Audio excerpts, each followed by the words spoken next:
Good morning बच्चों। Class third, आइए आपकी हिंदी की क्लास स्टार्ट करते हैं। हिंदी की लास्ट क्लास में हमने चैप्टर 5 रीड किया था। चैप्टर नेम लोमड़ी की बुद्धिमत्ता। ये एक स्टोरी थी, ये मैंने आपको रीड करा दी थी। आज मैं आपको इस स्टोरी से रिलेटेड जो भी एक्सरसाइज है वो आपको रीड करा देती हूँ। वो आपको अपनी कॉपी में वर्क पेन नोट डाउन करना है, देन उसके बाद उसे लर्न भी करना है। ओके, एक बार इस स्टोरी की थोड़ी सी समरी पढ़ लेते हैं। इस स्टोरी में हमने क्या पढ़ा था कि एक गांव में एक ब्राह्मण रहता था। लोग उसके पास क्या क्या पूछने जाते थे, अपना भविष्य जानने या पूजा पाठ कराने या अपनी समस्याओं को पूछने, है ना। तो उसकी ये जो फेमस था वो इस चीज के लिए पड़ोस के गांव तक, ठीक है, वह पड़ोस के गांव में भी आता जाता रहता था। एक दिन क्या हुआ था, रास्ते में उसे एक पिंजरे में शेर दिखा। शेर ने उसे रिक्वेस्ट की थी कि आप मुझे पिंजरे से बाहर निकाल दो, लेकिन फिर भी बहुत डर रहा था। उसने कहा नहीं, मैं नहीं निकालता, तो मुझे खा जाओगे। लेकिन फिर भी उसने वचन दिया शेर ने कि मैं तुम्हें नहीं खाऊंगा, आप मुझे इस पिंजरे से बाहर निकाल दो। तो ब्राह्मण उसकी बातों में आ गया और उसने वो पिंजरा खोल दिया। पिंजरा खोलने पर शेर ने क्या किया, शेर ने उस ब्राह्मण पर अटैक किया, उस पर झपटा मारा, है ना, जिससे ब्राह्मण क्या हो गया था, घायल हो गया था। तो आपसे अगर क्वेश्चन पूछे कि ब्राह्मण कैसे घायल हुआ था, तो शेर के झपटा मारने से, है ना। तभी वहां पर कौन आई थी, लोमड़ी आई थी। लोमड़ी जो है वो दूर खड़े होकर इन दोनों की बातें जब तक सुन रही थी। फिर लोमड़ी से ब्राह्मण ने मदद मांगी। तो उसने कैसे मदद की, उसने शेर को इस तरीके से बातों में लगाया और वह जाके तुरंत अपने आप ही धीरे धीरे उस पिंजरे में जाके खड़ा हो गया। और फिर लोमड़ी ने पिंजरे की कुंडी बाहर से लगा दी। तो इससे क्या हुआ, शेर दोबारा पिंजरे में बंद हो गया। तो लोमड़ी ने क्या करा था, लोमड़ी ने अपनी बुद्धि से काम लिया था, है ना। इससे उसने शेर को पिंजरे में बंद कर दिया, ब्राह्मण की जान बचा ली। तो इस कहानी से हमें क्या शिक्षा मिलती है कि धूर्त की बात पर कभी भी भरोसा नहीं करना चाहिए।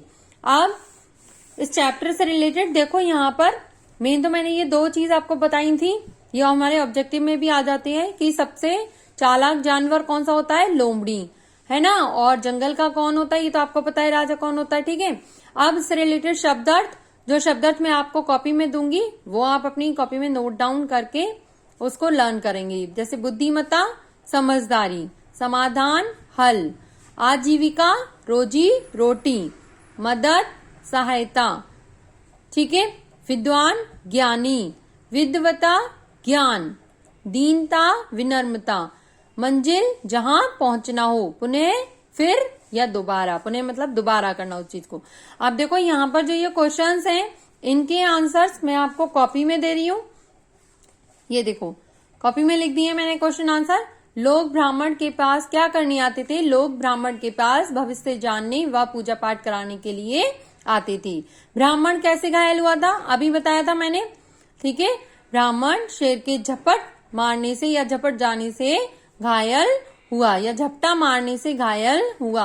लोमड़ी ने ब्राह्मण की मदद कैसे की, लोमड़ी ने अपनी बुद्धिमत्ता से ब्राह्मण की मदद की। इस कहानी से हमें क्या शिक्षा मिलती है कि धूर्त की बात पर कभी भी भरोसा नहीं करना चाहिए।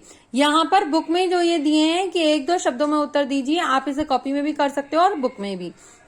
इसका आंसर यही देना है। जैसे विद्वान ब्राह्मण कहाँ रहता था, तो आप पूरा इसे कॉपी में लिख देंगे। चाहे तो विद्वान ब्राह्मण गांव में रहता था, या फिर ओनली आप बुक में इसे फिल कर लो, यहीं से लर्न कर लेना।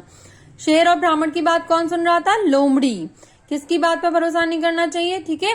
उसके बाद में आते हैं ये क्वेश्चंस, ये हमने यहाँ पर बुक में भी फिल करने हैं और ये वाले क्वेश्चन आपको कॉपी में लिखने ही हैं। एक तो कॉपी में मैंने जो 5 क्वेश्चन दिए वो भी लिखने हैं और ये भी लिखने हैं, ठीक है। इसके बाद यहाँ पर देखो दिया है, कुछ लाइंस दी हैं और यहाँ पर आपको ब्लैंक सर्कल दिए हैं।